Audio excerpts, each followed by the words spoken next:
একটি ছোট্ট গ্রামের নাম ছিল ফুলবাড়ি। সেই গ্রামে মায়া নামে একটি মেয়ে থাকত। মায়া ছিল খুব শান্ত, পরিশ্রমী ও স্বপ্নবাজ। ছোটবেলা থেকেই তার বই পড়তে খুব ভালো লাগত। কিন্তু তাদের পরিবার ছিল দরিদ্র। মায়ার বাবা দিনমজুরের কাজ করতেন আর মা অন্যের বাড়িতে কাজ করে সংসার চালাতে সাহায্য করতেন। মায়ার একটি পুরনো স্কুল ব্যাগ ছিল। ব্যাগটির অনেক জায়গা ছিঁড়ে গিয়েছিল। তবুও মায়া প্রতিদিন সেই ব্যাগ কাঁধে নিয়ে স্কুলে যেত। তার জামাকাপড়ও ছিল খুব সাধারণ। গ্রামের অনেক মেয়ে যখন নতুন জামা পরে স্কুলে আসত, তখন মায়া নিজের পুরনো জামা পরেই হাসিমুখে ক্লাস করত। সে জানত, ভালোভাবে পড়াশোনা করাই তার জীবনের সবচেয়ে বড় সুযোগ। মায়া প্রতিদিন ভোরে ঘুম থেকে উঠত।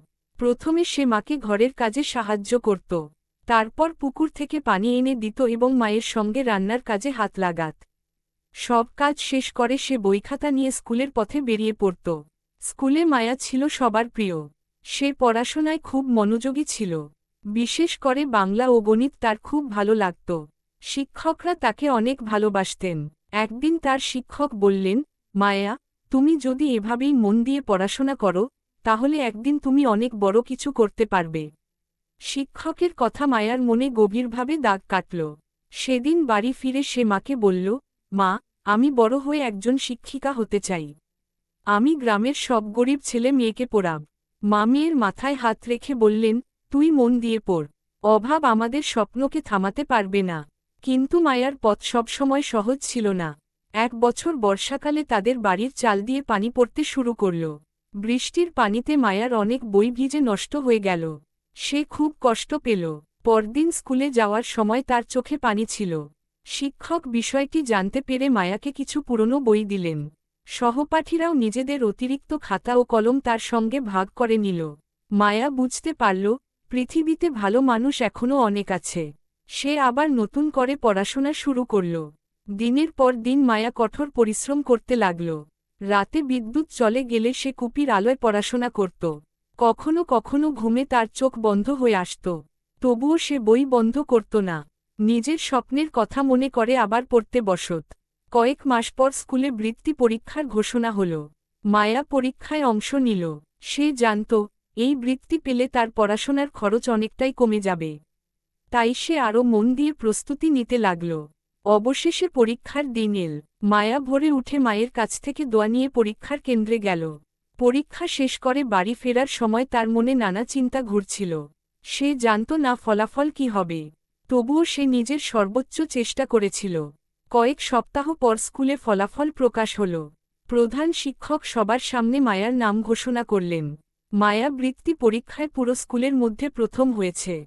খবরটি শুনে মায়ার চোখে আনন্দের পানি চলে এল। শিক্ষক তাকে মঞ্চে ডেকে পুরস্কার দিলেন। সবাই হাততালি দিয়ে তাকে অভিনন্দন জানাল। মায়া পুরস্কারটি হাতে নিয়ে প্রথমে তার মায়ের কথা ভাবল। বাড়ি ফিরে সে মাকে জড়িয়ে ধরে বলল, মা, আমি পেরেছি। মা আনন্দে কেঁদে ফেললেন। তিনি বললেন, আমি জানতাম, আমার মেয়ে একদিন সফল হবেই। বছর কেটে গেল। মায়া আরও বড় হল। পড়াশোনায় সে একের পর এক সাফল্য অর্জন করতে লাগল। অবশেষে তার স্বপ্ন পূরণ হল। সে একজন শিক্ষিকা হল। চাকরি পাওয়ার পর মায়া শহরে থাকতে পারত। কিন্তু সে নিজের গ্রামকে ভুলে গেল না। সে ফুলবাড়ি গ্রামে ফিরে এসে একটি ছোট্ট শিক্ষাকেন্দ্র তৈরি করল। সেখানে গ্রামের দরিদ্র ছেলে মেয়েরা বিনা খরচে পড়াশোনা করার সুযোগ পেল। মায়া প্রতিদিন তাদের বলত, অভাব কখনো স্বপ্ন দেখার পথে বাধা হতে পারে না। মন থেকে চেষ্টা করলে একদিন না একদিন সফলতা আসবেই। গ্রামের ছোট ছোট ছেলে মেয়েরা মায়াকে খুব ভালোবাসত। তারা তাকে শুধু শিক্ষিকা নয়, নিজেদের আদর্শ হিসেবে দেখতে শুরু করল। একদিন মায়া স্কুলের বারান্দায় দাঁড়িয়ে দেখল, অনেক শিশু বই হাতে নিয়ে পড়াশোনা করছে। তার চোখের সামনে নিজের ছোটবেলার দিনগুলো ভেসে উঠল। সেই পুরনো স্কুল ব্যাগ, কুপির আলো, ভাঙা ঘর আর অসংখ্য স্বপ্নের কথা মনে পড়ল। মায়া মৃদু হেসে মনে মনে বলল, স্বপ্ন কখনো ছোট নয়। শুধু তাকে সত্যি করার জন্য সাহস আর পরিশ্রম দরকার। সেদিন থেকে ফুলবাড়ি গ্রামের মানুষ মায়াকে নিয়ে গর্ব করতে লাগল। যে মেয়েটি একদিন অভাবের মধ্যে বড় হয়েছিল, সেই মেয়েটি আজ গ্রামের অনেক শিশুর ভবিষ্যৎ গড়ার আলো হয়ে উঠেছে।